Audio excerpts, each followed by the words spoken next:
We are now at sea level.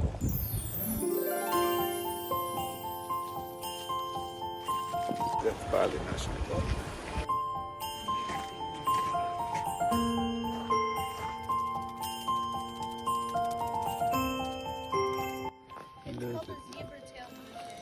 Oh, so it has a zebra tail, but Yeah. no tail is striped. Look.